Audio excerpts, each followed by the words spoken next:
Hello and welcome to Politics at Jack and Sam's Daily, the podcast that just doesn't go away. Now bringing you what's going on with the day ahead after the kaleidoscope of British politics was shaken up last week. My name is Jack Blanchard of Politico. With me is Sam Coates of Sky News. And yes, we're here again this morning to talk about everything the new government is going to be doing this week and the whole redrawn political landscape as the dust finally starts to settle after last week's historic general election. Sam Coates is back in his house, and that's it for hotels, is it, Sam? You're back in the game.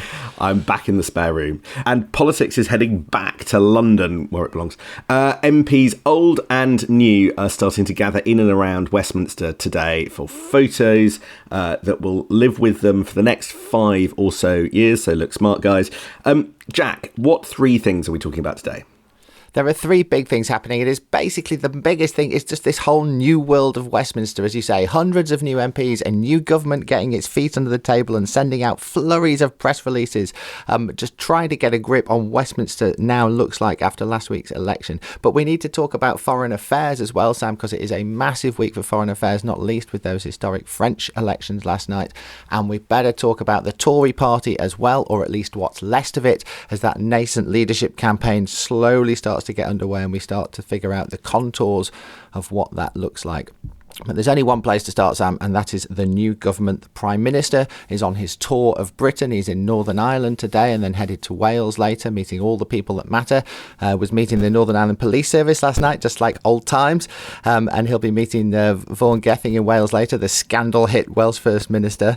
So his first brush with problems there. But I think the big moment for the day for the Labour Party is actually going to happen in central London later on. We don't know where because they're not telling us, but Keir Starmer is going to gather all of his new MPs, all 411 of them, will get together in some secret location for a photo that, as you say, will be there for the ages. It'll be leading the news bulletins, I'm sure, and it will be this visual representation, the like of which we haven't yet seen, of this massive new power block that is going to dominate British politics for the next few years and possibly longer than that. And it's not just Labour doing it. Lib Dems are also getting together for their big photo op. You can imagine how excited they are for 72 of them to be getting together. Never would have dreamed that we'd be saying that after this election. And don't be surprised, Sam, to see some sort of reform photo too. There's only 5 of them, but they're going to make a lot of noise. They were briefing the Sunday papers that they're going to be walking down Whitehall like Reservoir Dogs, which is, it's a vibe, I guess. And so we'll be hearing from them as well. And I think just more generally, just these are the sort of the first moments of this new world sort of laid out in visual form for people to enjoy. I was trying to think of the best way of describing what the work of government in this early phase looks like. The line that stayed with me from Keir Starmer on Friday when he was in Downing Street was that he wants government to tread a little bit more lightly on people's lives. And in essence, he wants to calm things down. So while his MPs are gathering, and no doubt there'll be some jostling to make sure that they all get the best possible positioning in today's photo, I think that the work of government is sort of the focus. And really, when you look across the blizzard of announcements, the thing that strikes you is the fact that Keir Starmer's administration is just trying to deal with problem after problem after problem. It's as if they have taken what we were told was Sue Gray's shit list, which was a list of immediate issues that were going to hit this government, and have been sort of sending out press releases and sending out announcements to show that they are busy tackling each one of them. So low growth to get tax money into the Treasury. So Rachel Reeves has got a big event in the Treasury this morning, whether it's Wes Streeting, meeting the dentist today and having a kind of a sit down, although not negotiation, with the junior doctors tomorrow, whether it's the decision that has to be made this week around the fact that prisons are full and there are currently, according to the Times, only 700 spaces left. So a decision's got to be made by the end of the week who to release early, or whether it's Bridget Phillipson trying to sort of hose down the teaching community and show them a bit of love. All across the board, they're getting in there tackling problems, and it's the problems left behind by the last administration which are driving the agenda, which I think is quite an interesting way to start a government. They're really trying very hard to look busy, which I guess you can understand. David Lammy's already been to Eastern Europe and back again as Foreign Secretary. John Healey's already been to Ukraine and back again as Defence Secretary. Yvette Cooper, the new Home Secretary, putting out a press release last night, essentially just saying, I've started a job ad.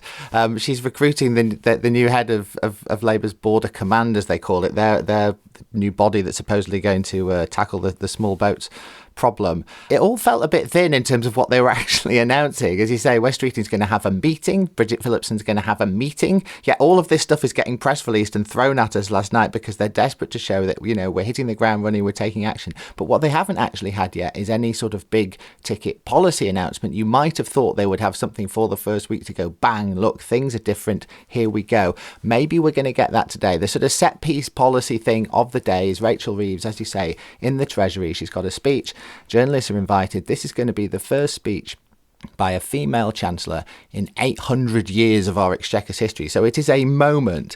And she's going to talk about how she wants to get growth going. And we know from the Labour manifesto, we know from what they've said, and indeed we know from her press release last night, that one of the things she's going to talk about is planning reform and house building targets. Like it's splashed nearly every paper today. The Times, the Mail, the Telegraph, all putting Labour's plan for reinstating house building targets and ripping up planning rules on their front pages. Even though we all knew this was coming, this is going to be one of the big stories that dominates the next few weeks. And all these sort of centre-right people and newspapers that have been demanding growth, once they actually see the detail of what it looks like, they're not going to like it at all. And we're going to see lots of opposition to so-called top-down targets. We're going to see lots of opposition to, you know, building on green sites and all the rest of it. But this is what Labour thinks needs to happen if they're going to get growth going without spending a ton of cash, which, of course, they don't have. I was actually talking to some planning experts yesterday because that's literally how I spent my Sunday.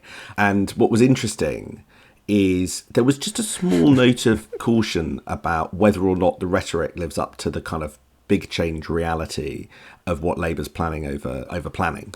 The question to their mind is, you know, yes, they're tweaking policy frameworks and promising big, but they're sort of keeping the way of doing things inherited from the last government, presumably because they want quick wins. But the worry is that this is once again going to end up in conflict with local councils, and they couldn't quite see how the plans that Labour had set out were really going to transform things. So there are a couple of sort of caution notes. We're going to hear two things. First of all, that they want to change the planning system. So is it really as big as the rhetoric suggests? And the other is this idea that there's a whole bunch of private money, kind of, you know, investment companies just on the precipice of investing in the UK now that, you know, in the words of Labour, there's a stable government. But that, Jack, was the argument that we were told in 2010, 2015, 2017, 2019, when Rishi Sunak came in. There has always been private investment money on the precipice of coming in and making Britain great again. In some senses, we're still waiting for it. What I'm told business is really looking for, because they don't feel that they've heard it from Rachel Reeves, is an absolutely unequivocal statement from her that if they do investment in infrastructure, investment in projects, they are allowed to make a profit. One of the ways they're going to reform the planning rules, Sam, is to make it easier to build prisons. One of the reasons we have this prisons crisis, and that has not been addressed by the Conservative government over 14 years, is that they never managed to build hardly any prisons at all. They talked about it all the time. They had big plans, but you can imagine the planning challenges. People don't want to live next door to some massive jail, and that's why they didn't get built, and Labour are going to have to tackle this. The problem with that, of course, is that all very well you can do that, but that is going to take years and years, as Keir Starmer was hinting at his press conference on Saturday in Downing Street. That is not going to solve the immediate prisons crisis, which is that the prisons are literally completely full. Police being told not to arrest people, police being let out early. Like, the scale of this crisis is frankly unbelievable that it's been allowed to get to this point. It's going to be very, very hard for Labour to tackle the immediate problem without getting an awful lot of bad headlines about letting people out of prison who people feel should not be let out of prison. The challenge for Labour is going to be framing this as, look, this is a Tory problem. We have no choice. And I think that the real big thing for Starmer and his team and his new comms team who are now in place is hammering this message day after day that all of the problems that they're trying to deal with and all of the horrible bad stuff that they're about to announce that people don't really like, this is all the Tories' fault. This is all the Tories' fault. This is what George Osborne and David Cameron were so good at in 2010. Absolutely brutal political framing so that the nation gets it into its head that this was Labour's mess. This was Labour's mess. We're clearing it up. This was the event, the Rachel Reeves event today, equivalent in 2010, where David Laws and George Osborne brandished the note from Liam Byrne saying that there's no money left. The event that we're going to have mid-morning in the Treasury in the coalition years was the most iconic moment of the first year, I think. So can Labour produce something on that scale? Let's talk about foreign affairs, Sam, because massive things are happening this week, and that will be one of the main things occupying Keir Starmer's mind. He is going to Washington tomorrow afternoon, once he's been sworn back in as an MP, where he is going for a 2-day NATO summit. Talk about timing. He won't even been Prime Minister for a week, and he's already got to strut it on the world stage and meet President Biden and President Macron, and all of the people that matter in global politics will all be there in NATO this week in Washington. And that's just one thing happening. I mentioned Macron. You know, everybody will have heard the French elections results from last night, which are going to dominate the week. All of that is going to be swirling around this week. And you know, normally prime ministers who come in, they kind of want to focus on domestic affairs first. They know that's what the stuff that they've been voted in on. They know that's what the country want them to get on with. But Keir Starmer's not going to be able to do that. He's going to have to dash around the country today, and then he's going to have to get his head into gear, because these are going to be some of the most important meetings of his life. He needs to reset relations with the EU in his mind, and he needs to, he's never even met President Biden, amazingly. This will be the first time they've actually got together. So, yeah, a really big week for him. Yeah, I think there are a lot of specifics this week to watch out for. So the visit to NATO is tomorrow. I am told there will be a meeting in the Oval Office with Joe Biden. So that's a big win. And that comes off the back of that extraordinary, I hadn't seen that before, the filmed first call with President Biden on Air Force One. So that's another tick for diplomatic relations. Interesting question, just quite how much Keir Starmer wants to be associated with Joe Biden, just at the moment where we've got more Democrats coming in demanding he step down over in the US in the headlines this morning. Let me just run you through what I understand. In terms of the NATO meeting, the agenda helps Keir Starmer. I think the NATO meeting will double down on membership of Ukraine joining NATO. I think that they're going to declare that irreversible. They're going to talk about some kind of NATO mission in Ukraine, which would be a very, very big deal. They'll confirm Rutte as the new NATO Secretary General, and there'll be a promise from lots of NATO countries to spend 2% on defence. So I think that's the outline of what we'll hear in NATO, all of which I think lends itself to the kind of agenda that Keir Starmer wants to put his face all over. But I think just as important, the thing to watch for is who gets on the plane with him. Because I think that foreign affairs team is starting to take shape. Now, there's a bit of disputed claim and counterclaim this morning. I've been told that on Friday, Tim Barrow, who was the National Security Advisor outgoing because he was expected to go to Washington, was told by Sue Gray, look, that's not going to be your role going forward. Now, I am told by others this morning that he's still on calls and still in post. But the bottom line is, watch what happens to Tim Barrow. But it very much appears to confirm what we were talking about on Friday, that they are clearing the way for a political appointment in Washington. And I imagine that Tim Barrow is not too pleased, but something is going on with him. Another appointment which will raise an eyebrow is it looks as if John Bew, who worked on Northern Ireland and a bit of Europe policy inside Number 10 under successive Conservative Prime Ministers, well, it looks like he's still on some of the lists of people who'll be working alongside Keir Starmer, advising him on foreign affairs. Let's see whether that's a temporary appointment or whether that's something that is going to last for a while. I think Sue Gray will go to NATO, perhaps Chief of Staff. That's not surprising, but she is tasked and focused on domestic delivery. Always interesting to see what she's up to. The thing I'm going to be watching there, Jack, is just how often is she in the pictures? because she's been in the pictures quite a lot. She likes to be in the photographs and the footage. Let's see if that's what happens there. And then there's already signs of some messiness elsewhere in the Foreign Affairs team. I understand from within Labour there is some grumpiness. Now, you might remember there was a Telegraph story last week about David Lammy being in near daily contact with the Trump team, because I think that there is a consciousness in Labour that they want to mend some of those ties. Well, what I didn't spot was literally one of Trump's most senior campaign advisors hitting back and rubbishing the Telegraph story, calling the idea that David Lammy has been in near daily contact with the Trump team and Republicans fake news on the other side of the pond. Those kinds of missteps, I think, are causing some headaches inside the Labour Party. And just in this critical week, to rub up the Republicans the wrong way doesn't feel like a great thing to be doing. Bigger picture of this summit that Keir Starmer is doing tomorrow is that he will be one of the most powerful domestically figures there. He comes rolling in on the back of this enormous victory, just as Joe Biden teeters on the brink of being forced out. And just after Emmanuel Macron last night, we saw French voters basically deliver a hung parliament in the French parliament. It wasn't a great night for the far right, as good as they had hoped anyway. It was actually a much better night for the far left. But where it leaves France is in a state of absolute chaos by the looks of it. No one's even got 200 seats in their 577-seat parliament,